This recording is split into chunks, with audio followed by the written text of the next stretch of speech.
Hello प्यारे बच्चों, क्या हाल चाल। तो हम पढ़ रहे हैं वैद्युत रसायन, जो क्लास 12 केमिस्ट्री का चैप्टर नंबर 2 है।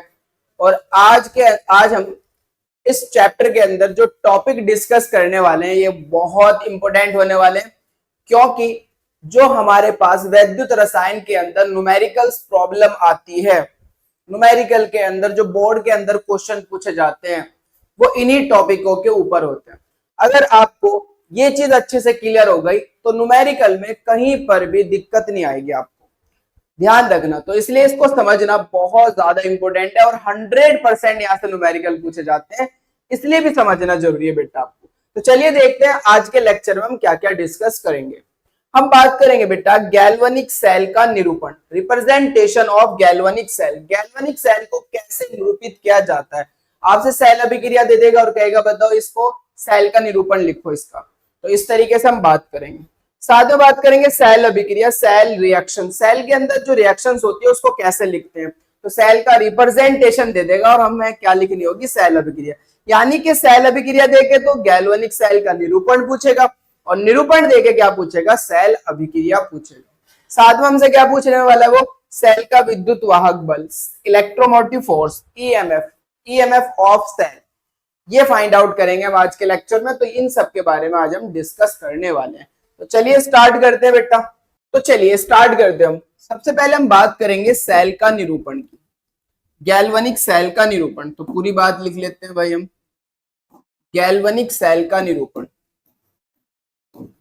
गैल्वेनिक सेल का निरूपण, representation of galvanic cell, representation of galvanic cell, galvanic cell, सही है भाई। गैल्वेनिक सेल, सेल का निरूपण की बात कर रहे हैं। तो जो गैल्वेनिक सेल है उसको निरूपित करते समय एनोड अर्ध सेल अभिक्रिया को हमेशा हम रखेंगे बाईं ओर और कैथोड अर्ध सेल अभिक्रिया को हमेशा कहां रखेंगे, हम दाईं ओर रखा जाता है। तो चलिए मैं लिख देता हूं, गैल्वेनिक सेल को पहले लिख लेते हैं फिर समझते हैं। गैल्वेनिक सेल को निरूपित करते समय, निरूपित करते समय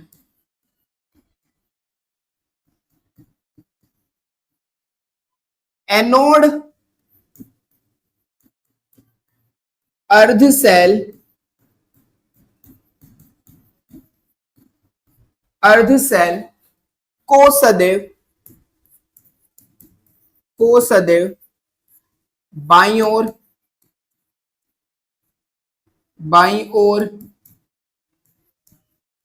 तथा कैथोड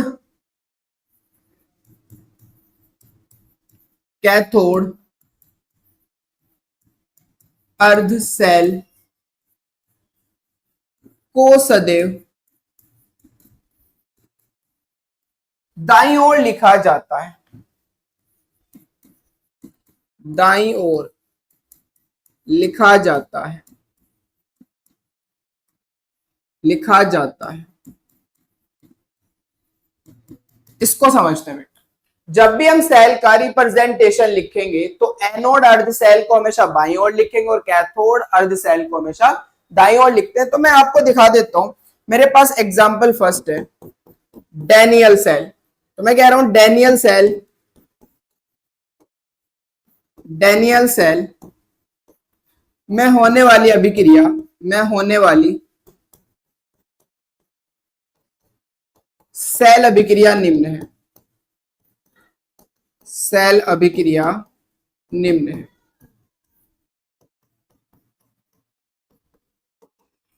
जो डैनियल सेल है उसके अंदर जो सेल अभिक्रिया होती है उसमें क्या होता है, जो Zn है वो कन्वर्ट होता है बेटा Zn डाई पॉजिटिव में। ऐसे ही हो रहा था ना, Zn किस में कन्वर्ट होता है, Zn डाई पॉजिटिव।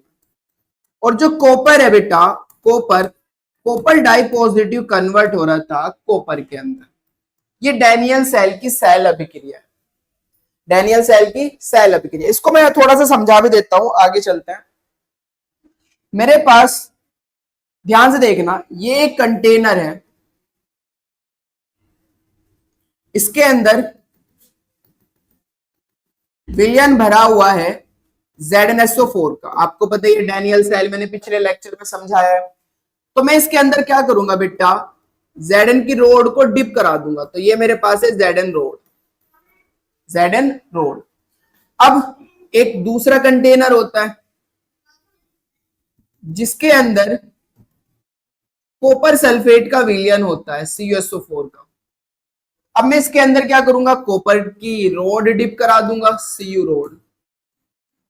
तो ये Cu जो रोड है वो काम करती है कैथोड का, और जो Zn रोड है वो काम करती है एनोड का। क्योंकि मैंने आपको बताया था जो भी विद्युत रासायनिक श्रेणी में जिस धातु का स्थान ऊपर आएगा उस धातु का एनोड लगाएंगे, और जिसका स्थान नीचे आएगा उस धातु का हम कैथोड लगाएंगे, वो कैथोड का काम करेगी। तो Zn और कॉपर में Zn ऊपर आता है इसलिए Zn का एनोड लगेगा, और कॉपर नीचे आता है तो कॉपर का कैथोड लगेगा। हमेशा याद रखनी है। मैंने इसको क्या करा, एक गैल्वेनोमीटर या फिर एमीटर लगाकर यहां से एक चालक तार से दोनों को जोड़ दिया। धारा प्रवाहित हो गई थी लेकिन कुछ फॉल्ट हुआ था, बताया था मैंने आपको। फिर मैंने क्या करा, वो जो इसमें कुछ कमी आई, कुछ प्रॉब्लम आई, उसको दूर करने के लिए हमने इसके अंदर बेटा एक सॉल्ट ब्रिज लगाया था, लवण सेतु। क्या काम करता है लवण सेतु, इन सब के बारे में हमने बहुत अच्छे से डिस्कस करा था। तो ये फिनोमिना है हमारे पास डैनियल सेल। अब डैनियल सेल में क्या होने वाला है, एनोड पर क्या होगा, एनोड पर होगा ऑक्सीकरण, क्योंकि हमेशा एनोड पर ऑक्सीकरण ही होता है। तो एनोड पर क्या होगा, ऑक्सीकरण। यानी कि Zn यहां से कन्वर्ट हो रहा है Zn डाई पॉजिटिव में, और साथ में क्या देकर, 2 इलेक्ट्रॉन देकर, जो कि इलेक्ट्रॉन कहां चिपक जाएंगे, रोड के ऊपर।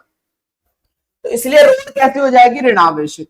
रोड पर कैसा चार्ज आ जाएगा, नेगेटिव चार्ज, मतलब रोड होगी ऋणावेशित। अब मेरे पास कॉपर में जो Cu डाई पॉजिटिव यहाँ पर आयंस है, वो Cu डाई पॉजिटिव आयंस जाएंगे, जब इलेक्ट्रॉन यहां से जा रहे हैं, यहां जा रहे हैं, तो इलेक्ट्रॉन और कॉपर Cu डाई पॉजिटिव के बीच होगा अट्रैक्शन, और Cu डाई पॉजिटिव ये इलेक्ट्रॉन ग्रहण करके कन्वर्ट हो जाएगा Cu में। तो Cu di positive in 2 electron को ग्रहण करता है और किस में कन्वर्ट हो जाता है, Cu में कन्वर्ट हो जाता है। ये काम हो रहा है किसके ऊपर, कैथोड के ऊपर। ये कैथोड पर हो रहा है ऐसा। तो चूंकि कैथोड के ऊपर Cu जाकर चिपक रहा है, Cu डाई पॉजिटिव जाकर चिपक रहा है, इसलिए कैथोड रोड कैसी हो जाएगी, पॉजिटिव, धनात्मक। भाई इलेक्ट्रॉन आ रहे थे, इलेक्ट्रॉन को कौन कैच कर रहा है, Cu डाई पॉजिटिव। तो Cu डाई पॉजिटिव जाकर चिपक गया, तो कैथोड कैसे हो जाएगी, धनात्मक आवेश, कैथोड पर धनायन हो जाएगा। खैर हम बात करें सेल का निरूपण की, तो सेल को कैसे निरूपित करेंगे, तो एनोड पर होने वाली अभिक्रिया को, अर्धसेल अभिक्रिया को हमेशा लिखेंगे हम कहां पर, हाँ बिल्कुल लेफ्ट पर, और कैथोड पर होने वाली अभिक्रिया को लिखेंगे, अर्धसेल अभिक्रिया को लिखेंगे हम राइट पर। तो चेक करो, अब मैं रिप्रेजेंटेशन लिख रहा हूं, तो हेडिंग लगाऊंगा, उसके बाद किसके बाद बेटा, इसके बाद, ध्यान से देखो, इसके बाद डैनियल सेल में होने वाली सेल अभिक्रिया निम्न है। तो इसके बाद यहां हेडिंग लगाएंगे हम सेल का निरूपण। मैं ये लिख देता हूं, सेल का निरूपण, सेल का निरूपण, या तो गैल्वेनिक सेल का निरूपण लिख लो या फिर सेल का निरूपण लिख लो। अब जब सेल का निरूपण लिखेंगे, मैं यहां लिखूंगा, ध्यान से समझना। तो पहले एनोड पर होने वाली अभिक्रिया को बाईं ओर लिखेंगे, और कैथोड पर होने वाली अभिक्रिया को दाईं ओर। बाईं ओर मतलब लेफ्ट हैंड। तो एनोड पर होने वाली अभिक्रिया क्या है, Zn किस में कन्वर्ट हो रहा है, Zn डाई पॉजिटिव। बस मैं यही लिखूंगा कि Zn कन्वर्ट हो रहा है भाई Zn डाई पॉजिटिव में। ध्यान से समझना बेटा, ध्यान से समझना कि Zn कन्वर्ट हो रहा है किसके अंदर, Zn डाई पॉजिटिव के। अब इनको मैं सेपरेट कर दूंगा एक पैरेलल लाइन से, बिल्कुल सीधी लाइन से, ऐसे सेपरेट कर दूंगा। क्लियर है, समझ में आ गई होगी बात। कैसे सेपरेट कर देंगे, एक पैरेलल लाइन से, कि Zn कन्वर्ट हो रहा है Zn डाई पॉजिटिव। अब मैं जो Zn डाई पॉजिटिव है, इसकी कुछ ना कुछ सांद्रता होगी, तो सांद्रता को मैं ब्रैकेट के अंदर लिख दूंगा कि भाई C1 सांद्रता है, मैंने ऐसा मान लिया। जो भी होगी वो तो वहां देख लेंगे, हमने मान लिया फिलहाल C1 सांद्रता। ये तो हुई हमारे पास कहां पर रिएक्शन बेटा, ध्यान से देखते रहो, कहां पर रिएक्शन, एनोड पर, जो हमने लेफ्ट पे लिखा। कैथोड पर होने वाली अर्धसेल अभिक्रिया को कहां लिखेंगे हम, राइट पर लिखेंगे। दाईं ओर लिखेंगे तो वो भी लिख लेते हैं। यहां पर क्या हो रहा है, Cu डाई पॉजिटिव कन्वर्ट हो रहा है Cu के अंदर। तो यहां मैं लिखूंगा बेटा कि Cu डाई पॉजिटिव कन्वर्ट हो रहा है Cu के अंदर।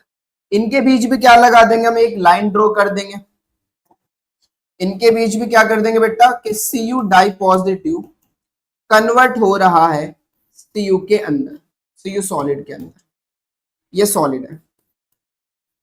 और इनके बीच भी एक हमने लाइन लगा दी, इसकी भी कुछ ना कुछ सांद्रता होगी, तो मैंने इसकी सांद्रता कितनी मान ली, C2। क्लियर है। ये कहां हो रहा है, एनोड पर, ये कहां हो रहा है, कैथोड पर, राइट।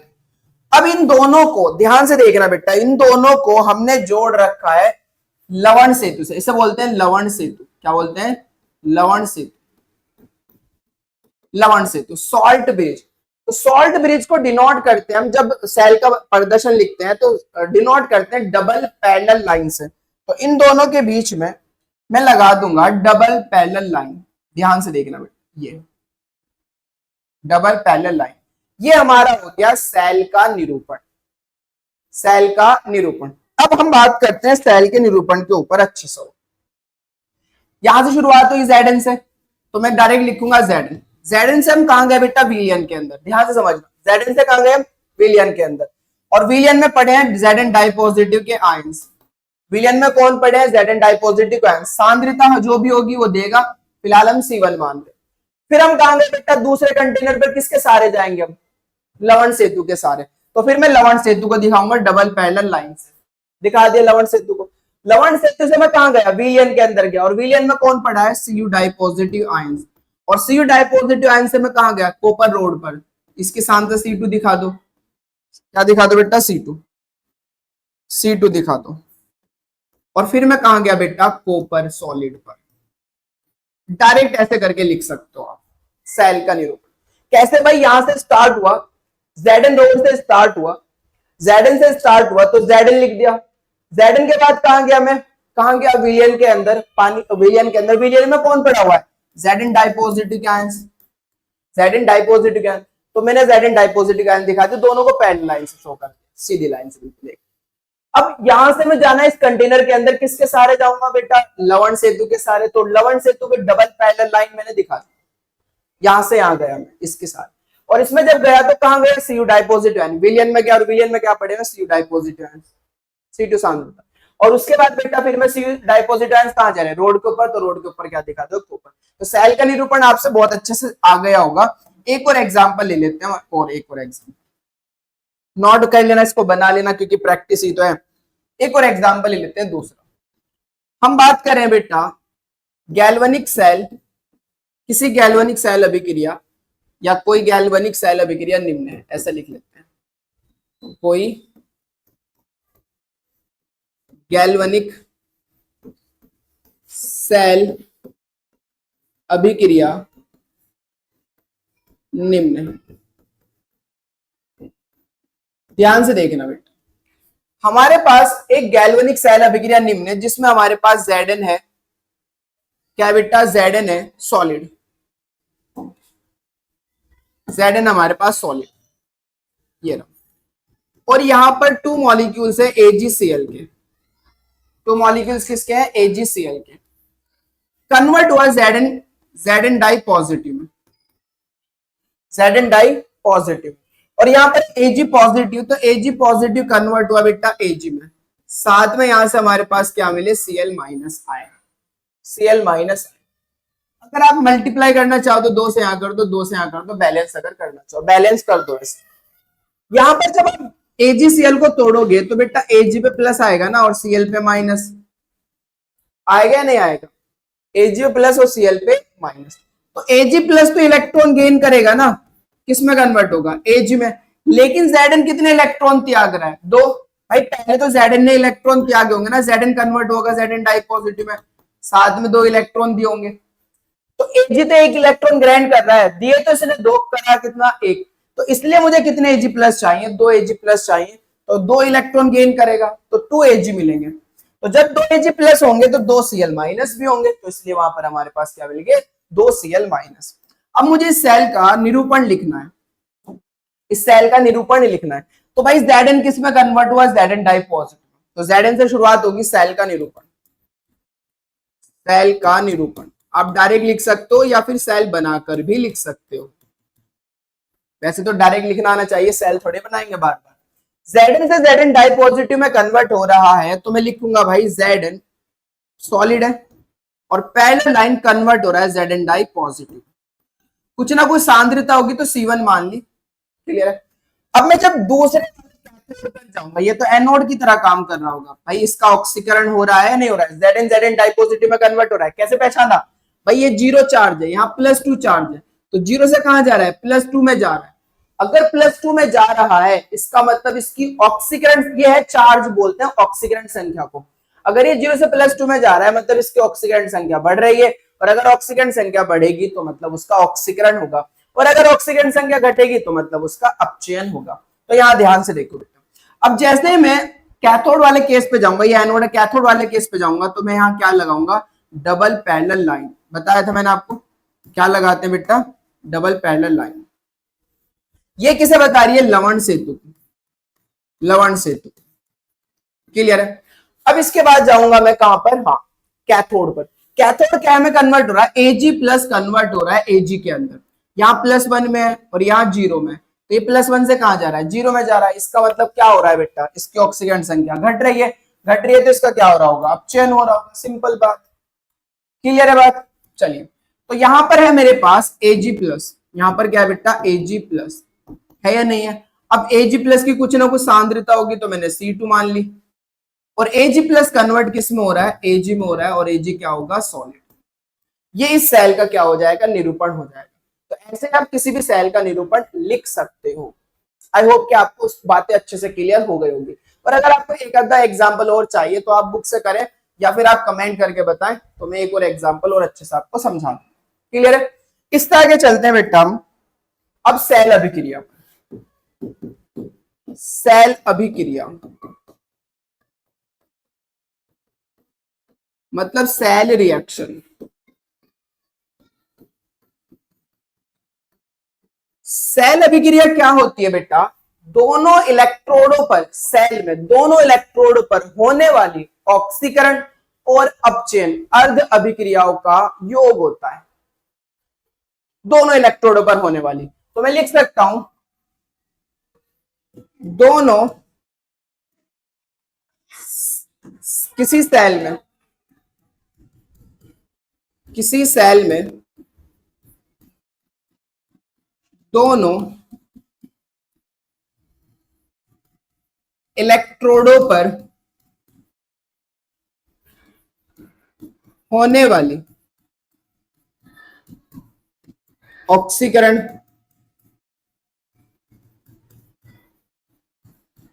तथा तथा अपचयन, ऑक्सीकरण तथा अपचयन अर्ध सेल, अर्ध सेल अभिक्रियाओं का योग होता है।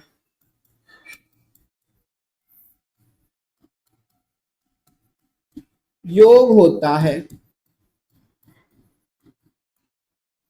ऑक्सीकरण अर्ध सेल अभिक्रिया और अपचयन अर्ध सेल अभिक्रिया दोनों को जोड़ दो तो क्या निकल कर आ जाएगा, वो सेल अभिक्रिया निकल कर आ जाएगी। जैसे एग्जांपल मेरे पास है डैनियल सेल, क्योंकि ये फेमस एग्जांपल है इसलिए हम बार बार इसी की बात कर रहे हैं।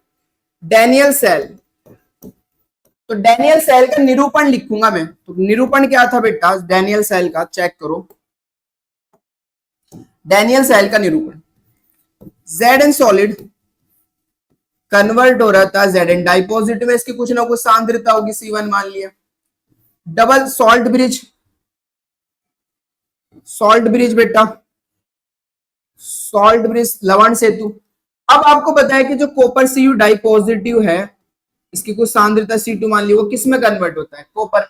ये सेल का निरूपण है। अब मुझे सेल अभिक्रिया लिखनी है, क्या लिखनी है, सेल अभिक्रिया। तो ये एनोड है और ये क्या बेटा कैथोड है, पता है ना, और ये क्या मेरे पास लवण सेतु है, लवण सेतु है। तो चेक करो बेटा सेल अभिक्रिया, सेल अभिक्रिया मैं आगे दिखा दूं तो ज्यादा बेहतर है। चेक करो सेल अभिक्रिया,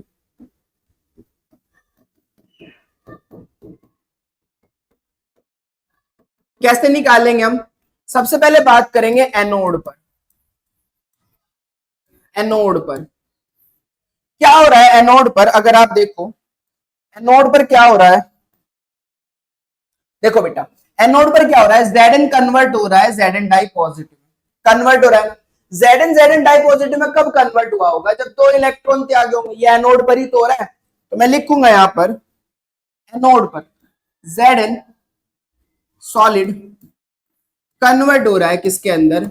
Zn डाई पॉजिटिव एक्वस में, और साथ में कितने इलेक्ट्रॉन डोनेट करे बेटा? 2 इलेक्ट्रॉन डोनेट करे। ये रिएक्शन हुई एनोड पर, तो इसलिए हम उसको बोलते हैं, इसलिए इसको हम बोलते हैं ऑक्सीकरण। चूंकि ऑक्सीकरण हो रहा है ना, तो इसलिए हम इसको बोलते हैं ऑक्सीकरण अर्ध सेल अभिक्रिया। अर्ध सेल अभिक्रिया, ऑक्सीकरण अर्ध सेल अभिक्रिया। क्लियर है बात बेटा? इसको एनोड अर्ध सेल अभिक्रिया भी कह सकते हैं, ऑक्सीकरण अर्ध सेल अभिक्रिया। कैथोड पर देखो, कैथोड पर क्या हुआ बेटा? कैथोड पर, कैथोड पर चेक करोगे अगर आप, तो चेक करो कैथोड पर क्या हो रहा है? Cu डाई पॉजिटिव कन्वर्ट हो रहा है Cu में, मतलब इसने 2 इलेक्ट्रॉन ग्रहण करे होंगे तभी तो Cu में कन्वर्ट हुआ। तो कैथोड पर क्या हो रहा है बेटा? Cu di positive aqueous, aqueous ने 2 इलेक्ट्रॉन ग्रहण करे और किस में कन्वर्ट हुआ? Cu में। अब चूंकि आपको पता है ये +2 से 0 में जा रहा है, तो ऑक्सीकरण संख्या घट रही है, मतलब इसका अपचयन हो रहा होगा। ये 0 से +2 में जा रहा है, तो ऑक्सीकरण संख्या बढ़ रही है, मतलब ऑक्सीकरण होगा। तो मैं इसको बोल सकता हूं बेटा अपचयन अर्ध सेल अभिक्रिया। अब मैंने आपको क्या कहा कि किसी इलेक्ट्रोड की दोनों इलेक्ट्रोडों पर होने वाली ऑक्सीकरण अपचयन अर्ध सेल अभिक्रियाओं का योग क्या कहलाता है? सेल अभिक्रिया कहलाता है। तो अगर मुझे सेल अभिक्रिया निकालनी है तो क्या कर दूं? इन दोनों अभिक्रियाओं को जोड़ दो, तो क्या निकल कर आ जाएगा? हमारा सेल अभिक्रिया निकल कर आ जाएगा। जब मैं जोड़ूंगा बेटा, जब मैं जोड़ूंगा तो क्या होगा? इलेक्ट्रॉन से इलेक्ट्रॉन खत्म हो जाएंगे। भाई 2 इलेक्ट्रॉन उधर है और 2 इलेक्ट्रॉन इधर है, तो अगर मैं इधर लेकर आऊं तो ये पॉजिटिव से नेगेटिव हो जाएगा, माइनस के 2 इलेक्ट्रॉन हो जाएंगे प्लस के 2 इलेक्ट्रॉन, तो माइनस के 2 इलेक्ट्रॉन और प्लस के 2 इलेक्ट्रॉन, 0 बचेगा। अब तीर के इधर वाले इधर जोड़ दो, यहां क्या बचा बेटा? Zn solid plus Cu di positive aqueous, यही बचा ना। तीर के इधर क्या बचा? तीर के इधर बताओ क्या बचा? तीर के इधर बचा Zn डाई पॉजिटिव एक्वस और Cu सॉलिड। इसी को हम क्या बोलते हैं? सेल अभिक्रिया। यही हमारा क्या बेटा? सेल अभिक्रिया। आई बात समझ में? सेल अभिक्रिया कैसे फाइंड आउट की जाती है? क्लियर है? एकदम से बिल्कुल बेहतरीन तरीके से, बहुत बढ़िया। तो ये सेल अभिक्रिया, ये देखा भी था हमने। ये तो हमारे पास डैनियल सेल, तो ऐसी सेल है जो हमें बार बार पता चल रहा है। हम एक और लेते हैं एग्जाम्पल। चलिए एग्जाम्पल सेकंड बेटा, एग्जाम्पल सेकंड, सेल निरूपण, यानी कि गैल्वेनिक सेल। गैल्वेनिक सेल मान लेते हैं हम इसको, गैल्वेनिक सेल। जब वो गैल्वेनिक सेल कह रहा है तो सेल का निरूपण देगा, तो उसने दिया मुझे निरूपण Cr solid, Cr try positive aqueous और कुछ कंसंट्रेशन दे दी C। सॉल्ट ब्रिज लगाऊंगा बेटा यहां पर जो निरूपण में। अब उन्होंने दिया यहां पर Ni, ध्यान से देखना बेटा, डाई पॉजिटिव कंसंट्रेशन मान ली मैंने C2, और ये कन्वर्ट किस में हो रहा है बेटा? Ni। ये है मेरे पास सेल का निरूपण, और मुझे इसके लिए सेल अभिक्रिया लिखनी है। क्या लिखनी है? सेल अभिक्रिया। तो चेक करो, Cr कन्वर्ट हो रहा है Cr ट्राई पॉजिटिव में, तो ये एनोड वाला पार्ट है, ये कैथोड वाला पार्ट है, और ये हमारा क्या है बेटा? लवण सेतु। आपको सारी बात अच्छे से क्लियर हो रही है? और अगर अच्छे से क्लियर हो रही है तो सब्सक्राइब करना ना भूलें, और दोस्तों के साथ भी शेयर करें, ताकि हमारा चैनल अच्छे से जल्दी से मोनेटाइज हो जाए, और हम आपके लिए और भी बहुत अच्छा मतलब टीचर्स लेकर आए, और सारे टीचर्स अवेलेबल करें, इंग्लिश, हिंदी, और हाँ हिंदी के भी हैं, मैथ वगैरह सबके टीचर्स अवेलेबल करें। तो चलिए देखते हैं। अब हम बात करते हैं एनोड पर। एनोड पर क्या हुआ? एनोड पर Cr कन्वर्ट हो रहा है Cr ट्राई पॉजिटिव में, तो चेक करो बेटा, Cr सॉलिड कन्वर्ट किस में हो रहा है? Cr try positive. तो इसने क्या करा होगा, 3 इलेक्ट्रॉन डोनेट करे होंगे, तभी तो Cr ट्राई पॉजिटिव में कन्वर्ट हुआ। अब चूंकि यहाँ पर 0 नंबर है और यहाँ पर +3 है, तो ऑक्सीकरण संख्या बढ़ रही है। अगर ऑक्सीकरण संख्या बढ़ी तो इसका क्या होगा, ऑक्सीकरण। तो मैं बोल सकता हूँ ये क्या है बेटा हमारा, ऑक्सीकरण अर्ध सेल अभिक्रिया। ऑक्सीकरण अर्ध सेल अभिक्रिया, अर्ध सेल अभिक्रिया। अब आगे चलते हैं, कैथोड पर बात करते हैं। कैथोड पर, कैथोड पर क्या हो रहा है, कैथोड पर देखो बेटा, कैथोड पर एनआई डाई पॉजिटिव कन्वर्ट हो रहा है एनआई के अंदर। एनआई डाई पॉजिटिव कन्वर्ट हो रहा है एनआई के अंदर, मतलब एनआई ने, डाई पॉजिटिव ने कितने इलेक्ट्रॉन ग्रहण करे, 2 इलेक्ट्रॉन, तभी तो ये एनआई में कन्वर्ट हुआ भैया। डाई पॉजिटिव एनआई में कन्वर्ट हो रहा है तो मतलब कितने इलेक्ट्रॉन गेन करे, कितने ग्रहण करे, 2 इलेक्ट्रॉन ग्रहण करे होंगे ना। कितने इलेक्ट्रॉन ग्रहण करोगे बेटा, 2, तभी तो कन्वर्ट हुआ एनआई में। तो यहाँ +2 से कहां जा रहा है, 0 में। अगर ऐसा हो रहा है तो ऑक्सीकरण संख्या घट रही है, और अगर घट रही है तो इसका क्या हो रहा है, अपचयन। तो मैं इसे क्या बोलूंगा, अपचयन अर्ध सेल अभिक्रिया। अपचयन अर्ध सेल अभिक्रिया। क्लियर है यहां तक बात बेटा, बहुत अच्छे। अब सुनो, मुझे निकालना है सेल अभिक्रिया। क्या निकालना है, सेल अभिक्रिया। तो सेल अभिक्रिया क्या होती है, दोनों का योग। दोनों का योग ही तो सेल अभिक्रिया है। तो दोनों का क्या करा दो, योग। लेकिन जब मैं योग कराऊंगा तो इलेक्ट्रॉन हमारे कटने चाहिए। ऊपर कितने इलेक्ट्रॉन है, 3, नीचे कितने इलेक्ट्रॉन है, 2, तो इलेक्ट्रॉन बराबर नहीं है। पहले इलेक्ट्रॉन को बराबर करना पड़ेगा। यहां बस यही कॉन्सेप्ट है, ये समझ में आ गया, खत्म मामला। इलेक्ट्रॉन को क्या करना है बेटा, बराबर करना है। यहाँ इलेक्ट्रॉन कितने, 3, यहाँ इलेक्ट्रॉन कितने, 2, तो मैं क्या करूंगा, इलेक्ट्रॉन को बैलेंस करूंगा। और इलेक्ट्रॉन को बैलेंस करने के लिए ध्यान समझो, मुझे यहां पर मैं क्रॉस मल्टीप्लाई करूंगा। क्या करूंगा, क्रॉस। मुझे यहां पर चाहिए 6 इलेक्ट्रॉन, सॉरी क्रॉस मल्टीप्लाई, मैं 3 से गुना कर दूंगा यहां पर, तो 6 हो जाएंगे। क्योंकि भाई मैं बैलेंस नहीं कर सकता। बताओ यहाँ 2 इलेक्ट्रॉन कर सकते हो क्या, भाई बराबर करने ना, तो या तो 2 इलेक्ट्रॉन यहां कर लो या 3 इलेक्ट्रॉन यहां कर लो ना। मैं यहाँ 2 कर सकता ना, मैं यहाँ 3 कर सकता। किससे गुना करूं जिससे 3 हो जाए, 2 की गुना किससे करूं जिससे 3 हो जाए, नहीं कर सकता ना। 3 की गुना किससे करूं या भाग किससे करूं जिससे 2 हो जाए, नहीं हो सकती। इसलिए क्या करो, दो क्रॉस मल्टीप्लाई। 3 की गुना यहां करोगे तो 3 दूनी 6, 2 की गुना यहां कर दो तो 3 दूनी 6। अब 6 इलेक्ट्रॉन यहां हो गए और 6 इलेक्ट्रॉन यहां हो गए, तो क्या होगा बेटा, इलेक्ट्रॉन से इलेक्ट्रॉन खत्म। मैं इधर वाले पार्ट को इधर जोड़ दूंगा, इधर वाले पार्ट को इधर। 2 की गुना Cr में करो तो क्या मिलेगा, 2Cr सॉलिड।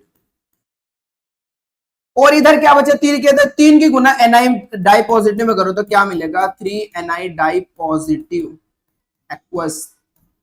आई कुछ बात समझ में, तीर का निशान लगाओ। तीर के उधर क्या, इस 2 की गुना इसमें भी जाएगी तो यहां मिलेगा मुझे 2Cr try positive aqueous. 2Cr try positive aqueous. बहुत बड़ा रोल होगा इनका जब हम EMF निकालेंगे, बहुत बड़ा रोल। ये बैलेंस करना आना चाहिए बेटा। अब आगे चलो, plus plus plus plus plus 3 की गुना Ni में होगा तो मुझे क्या मिलेगा, 3Ni सॉलिड। 3Ni solid. तो ये हमारी क्या हो गई बेटा, सेल अभिक्रिया। सेल अभिक्रिया।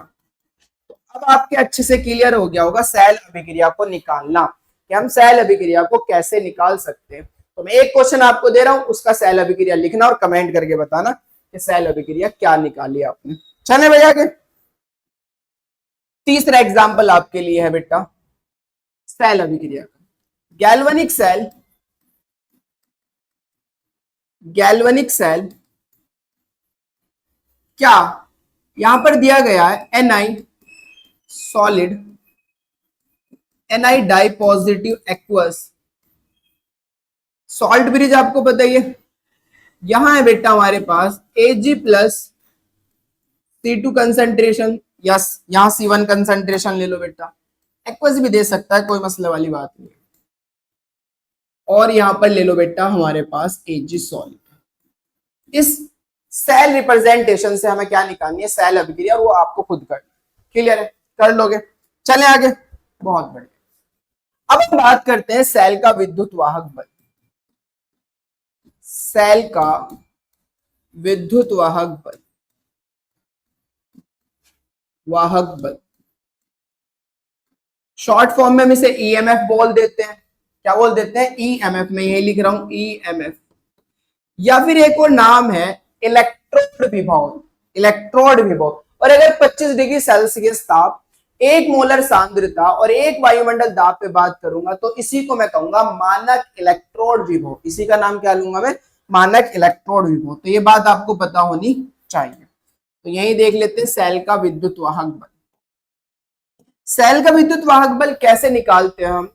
कैसे निकालते हैं बेटा? तो ध्यान से देखना, किसी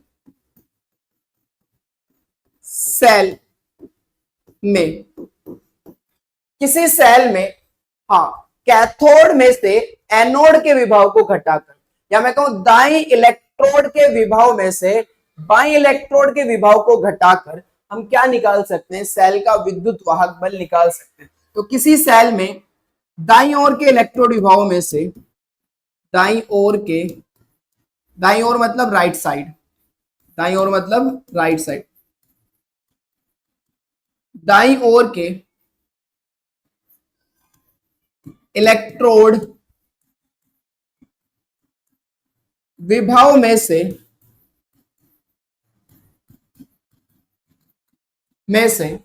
बाई ओर के, बाई ओर के, बाई ओर मतलब लेफ्ट साइड, बाई ओर के इलेक्ट्रोड विभव को घटाकर, इलेक्ट्रोड विभव को घटाकर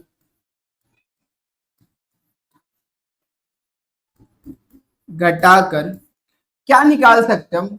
सेल का विद्युत वाहक बल ज्ञात कर सकते हैं। सेल का विद्युत वाहक बल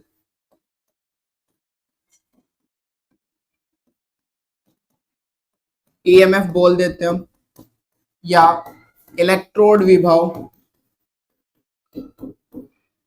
या फिर हम बोल सकते हैं इसको, अगर कंडीशन दे दी 1 मोलर, हाँ, सांद्रता, 25 डिग्री सेल्सियस ताप और 1 वायुमंडल दाब अगर दिया है तो इसी को हम क्या बोलेंगे? मानक इलेक्ट्रोड विभव। मानक इलेक्ट्रोड विभव, इलेक्ट्रोड विभव। मानक इलेक्ट्रोड विभव को डिनोट किया जाता है ई नोट से, ई नोट ज्ञात कर सकते हैं, ज्ञात कर सकते हैं। सेल का जो दाईं ओर का इलेक्ट्रोड विभव है उसमें से बाईं ओर के इलेक्ट्रोड विभव को घटाना है, और घटाने के बाद में क्या निकाल सकता हूं? सेल का विद्युत वाहक बल।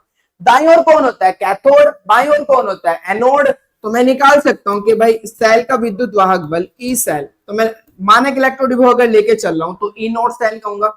तो ई नोट सेल बराबर होगा E nought right R minus E nought left,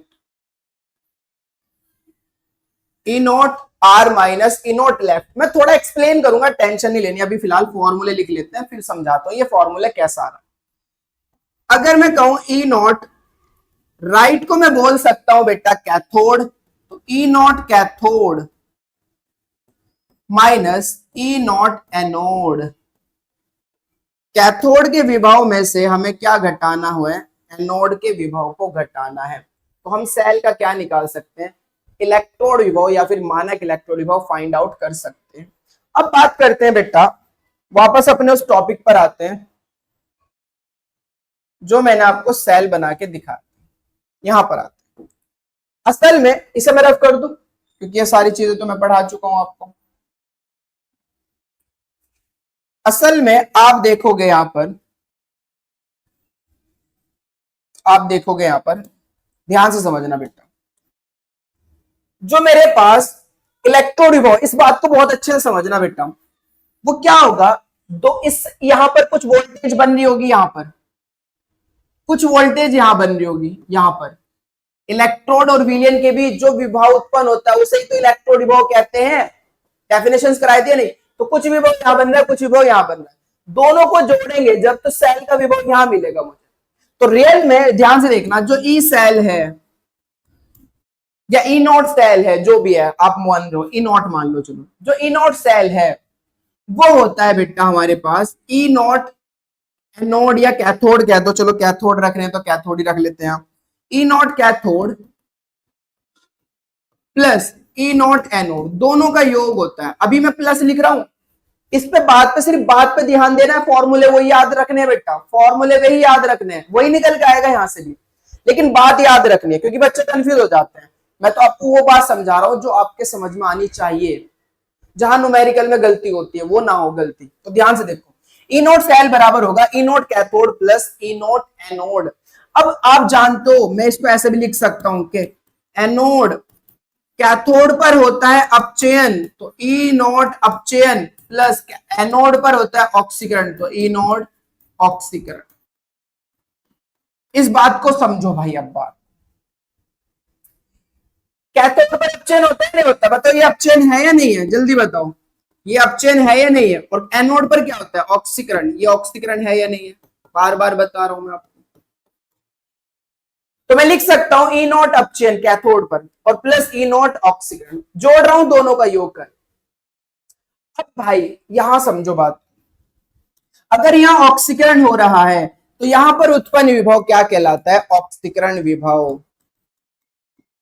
ऑक्सीकरण विभव लिखवाया था ना मैंने आपको। और अगर अपचयन हो रहा है तो जिस इलेक्ट्रोड पर अपचयन होगा उस इलेक्ट्रोड पर उत्पन्न विभव को क्या बोलते हैं, अपचयन विभव।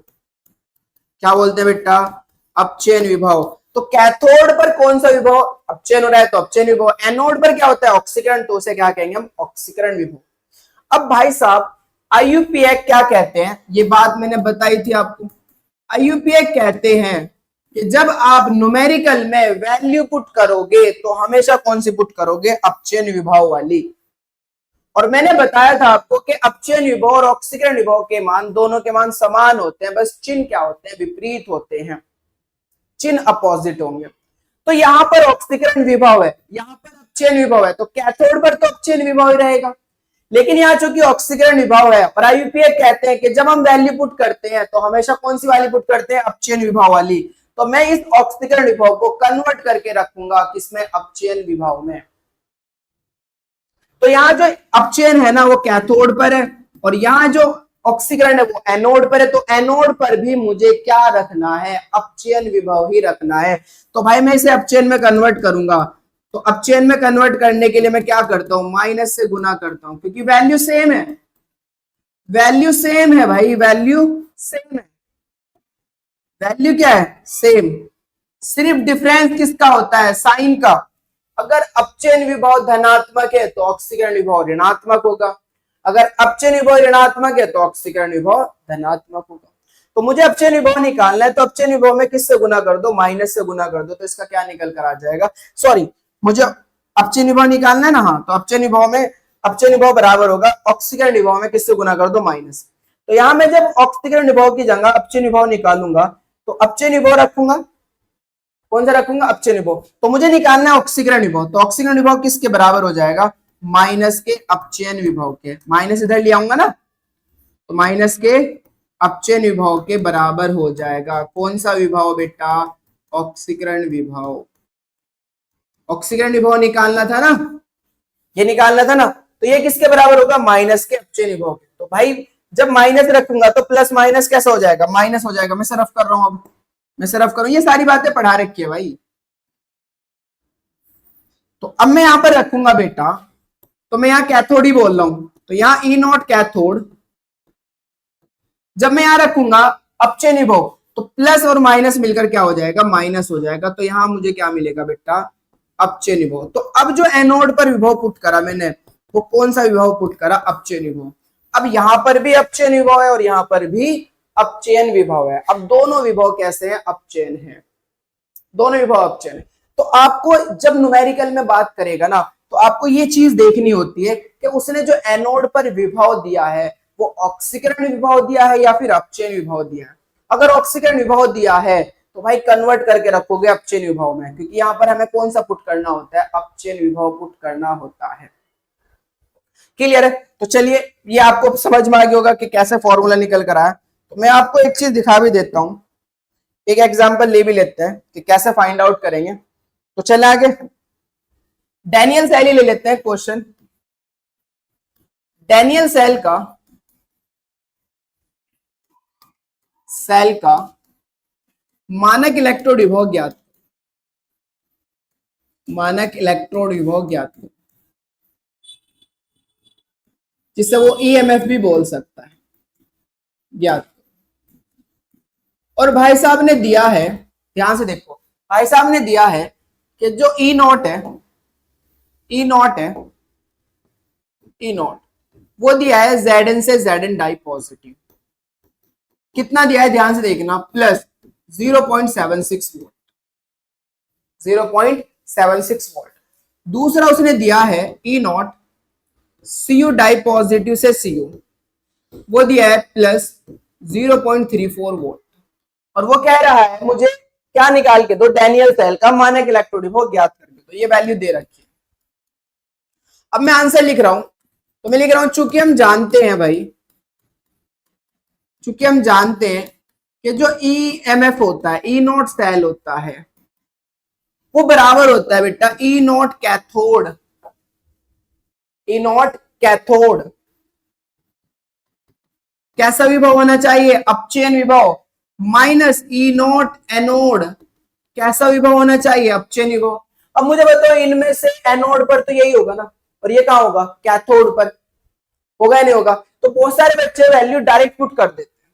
नहीं भाई, चेक करो, पहले चेक करो। अपचयन विभव निकालना है, कौन सा विभव, अपचयन। अपचयन में क्या होता है, अपचयन में क्या होता है, ऑक्सीकरण संख्या घटती है।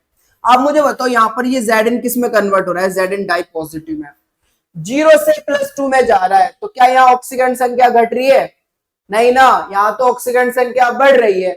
और अगर ऑक्सीकरण संख्या बढ़ रही है, इसका मतलब यहाँ पर इसका क्या हो रहा है, ऑक्सीकरण। तो ये विभव भी कौन सा है, ऑक्सीकरण विभव है। और रखना कौन सा है बेटा, अपचयन विभव। मैं बार बार बोल रहा हूं, यहां भी अपचयन विभव और यहां भी अपचयन विभव। दिया कौन सा है, ऑक्सीकरण विभव। इसका अपचयन विभव कैसे देगा, अगर अपचयन विभव देगा तो कैसे देगा, E naught Zn di positive से Zn। अब देखो Cu di Zn di positive किस में कन्वर्ट हो रहा है, Zn में कन्वर्ट हो रहा है। तो +2 से 0 में जा रहा है, ऑक्सीकरण संख्या घट रही है। अगर ऑक्सीकरण संख्या घटेगी तो क्या होगा, अपचयन होगा। तो ये विभव कौन सा कहलाएगा, अपचयन विभव। और अपचयन विभव इसका कितना होता है, -0.76। तो रियल में ये अपचयन है या नहीं है, देखो +2 से कहां जा रहा है, 0 में जा रहा है। तो ये अपचयन विभव है। तो मैं यहां लिखूंगा ई नॉट Cu डाई पॉजिटिव से Cu, माइनस यहां भी मुझे अपचयन विभव ही रखना है। तो ई नॉट अपचयन में कैसे लिखूंगा, Zn डाई पॉजिटिव से Zn। दिया है Zn से Zn डाई पॉजिटिव, अब तो मैं सिर्फ कर देता हूं। दिया है Zn डाई पॉजिटिव से Zn, सॉरी Zn से Zn डाई पॉजिटिव। क्या दिया है, Zn से Zn डाई पॉजिटिव। रखना क्या है, Zn डाई पॉजिटिव से Z। और मैंने आपसे कहा था अगर ये ऑक्सीकरण विभव दिया है तो रखना तो अपचयन विभव है भाई। तो अपचयन विभव किसके बराबर होगा, माइनस ऑक्सीकरण विभव के, माइनस ऑक्सीकरण विभव के। तो ये जो ऑक्सीकरण विभव दिया है बस इसकी गुना कर दो, किससे, माइनस से। तो जो वैल्यू पॉजिटिव है वो वैल्यू नेगेटिव में रख दो। तो यहां तो अपचयन विभव है, ये तो अपचयन विभव है, तो ये तो जू का तू लिखा जाएगा 0.34 वोल्ट, माइनस यहां पर कितना लिखा जाएगा, माइनस के 0.76। भाई जो पॉजिटिव दे रखे है वो कैसे कर दो नेगेटिव, क्योंकि ये ऑक्सीकरण विभव है, ऑक्सीकरण विभव। और रखना कौन सा है, अपचयन विभव। तो अपचयन विभव माइनस के ऑक्सीकरण विभव के बराबर होता है। तो ऑक्सीकरण विभव में माइनस से गुना कर दो तो क्या निकल कर आ जाएगा, अपचयन विभव निकल कर आ जाएगा। तो जब मैंने माइनस से गुना कर तो माइनस 0.76 वोल्ट ही होगा ना। अब माइनस माइनस कैसा हो जाएगा, प्लस। तो 0.7634 प्लस 0.76 ऐड करना तो कितना आएगा, 1.10 वोल्ट। तो जो डैनियल सेल का विभव है वो इतना ही तो होता है, 1.10 वोल्ट। ये तो मैंने आपको करके दिखाया, जो प्रॉब्लम आ सकती थी। जरूरी नहीं वो ऐसे ही दे, जरूरी नहीं भाई ऐसे ही दे। मैंने आपको बताया ना अभी, वो ऐसे भी दे सकता है कि ई नॉट Zn डाई पॉजिटिव से Zn। लेकिन जब वो ऐसे देगा तो यहां पर विभव कैसा देगा, 0.76। तो ये अपचयन विभव है ना, और यहाँ पे भी हमें क्या रखना होता है, अपचयन विभव। तो जो की तो वैल्यू पुट करनी है बस। देखो समझ में आ गई की बात। तो आई होप कि आपको ये लेक्चर पूरी तरीके से क्लियर हुआ होगा और सारे डाउट आपको अच्छे से क्लियर हुए होंगे। और अगर ऐसा हुआ है तो बेटा हमारे चैनल को सब्सक्राइब कीजिए, वीडियो को लाइक कीजिए, कमेंट कीजिए, अपनी प्रॉब्लम शेयर कीजिए और अपने दोस्तों के साथ शेयर कीजिए। Thank you for watching.